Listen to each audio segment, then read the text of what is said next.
She was a bit of a ratbag. She was a tomboy and she was funny. It was this month, 10 years ago, that Andrea Shoothsmith's bright and bubbly 4-year-old fell ill with symptoms of a sore stomach, high temperature and black bowel movements. Almost 3 weeks later, she became the first child in Australia to die from ingesting a button battery. She used to bring things to me when I was cooking dinner and go, "Mum, you know, I'm just tricking. But one day she bought a chicken.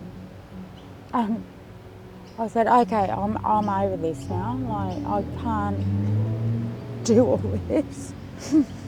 And she did have a chicken under her arms. And I went, oh my God. It laid an egg on my washing machine.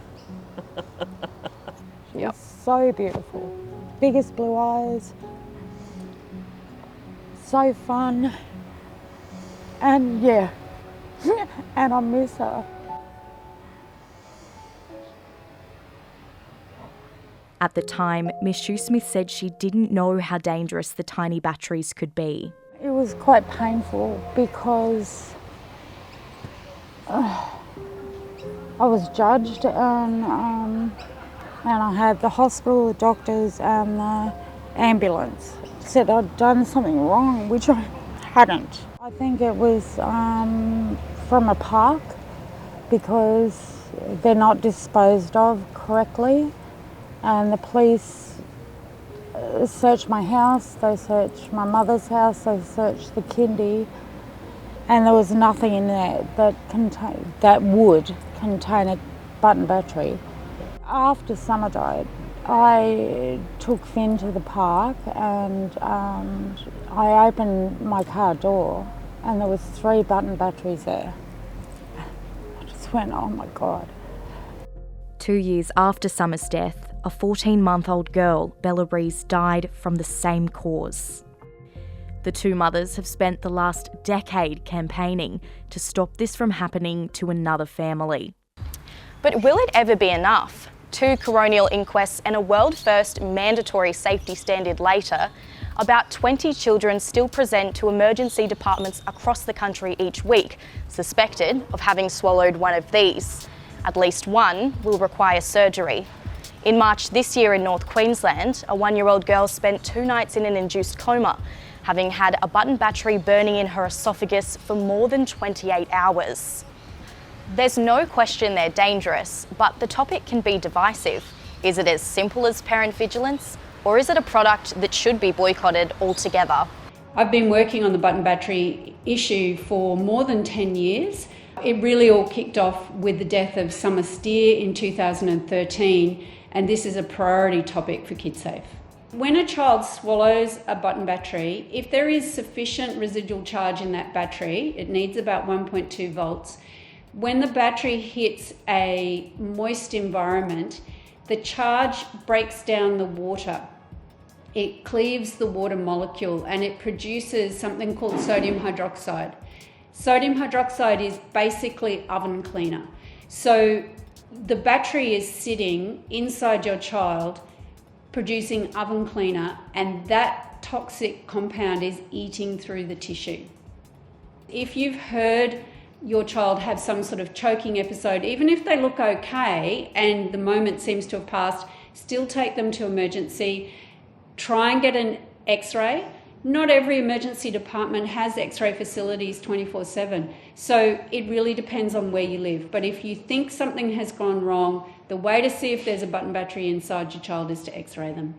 Button batteries started to skyrocket in the 1980s and 90s, being used to power all sorts of electronics. Suddenly, they were contained in millions of consumer goods worldwide, but there were no mandatory standards to limit a child's ability to access them. It wasn't until June last year that new safety standards enforced by the Australian Competition and Consumer Commission came into effect. But by then, 3 sets of parents had lost a child and countless others had experienced close calls.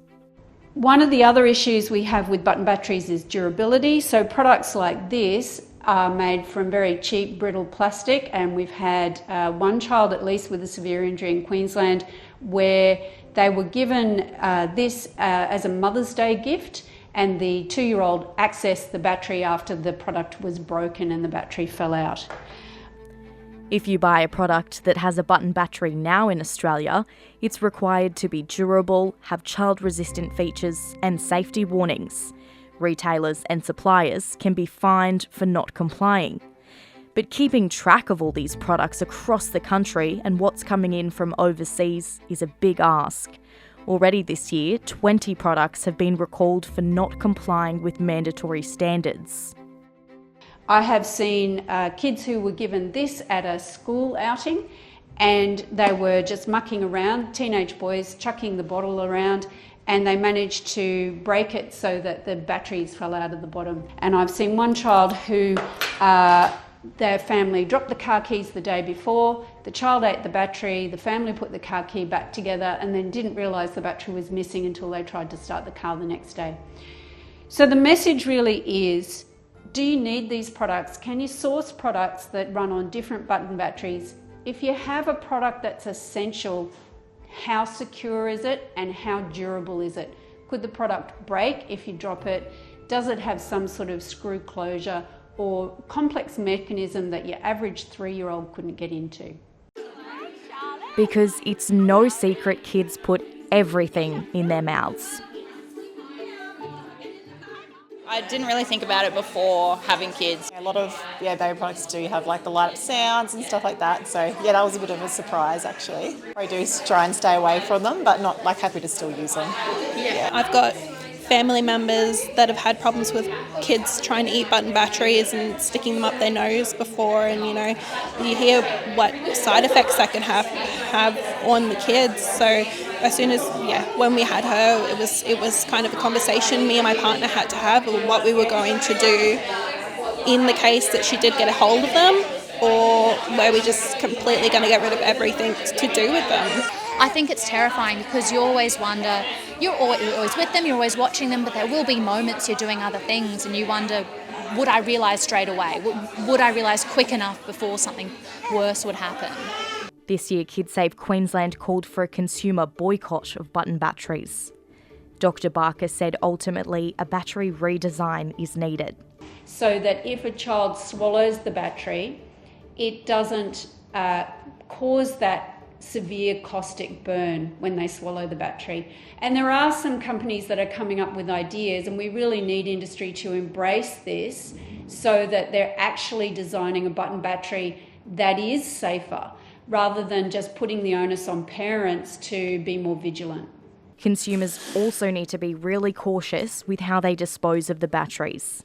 You get sticky tape and you put tape across the battery, across the button battery, even putting it crosswise, makes it more difficult for the kids to swallow, but what it does is it insulates the electrodes so that if they did swallow it, it doesn't cause the same damage.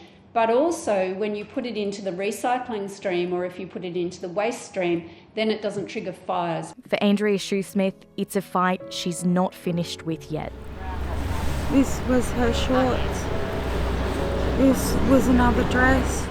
We need to get rid of them. They're not safe. They're like a loaded gun. Because my son said to me last night, "This is destroying me, Mum. Just stop." And I said, "I will never stop." Because I would have done the same for you.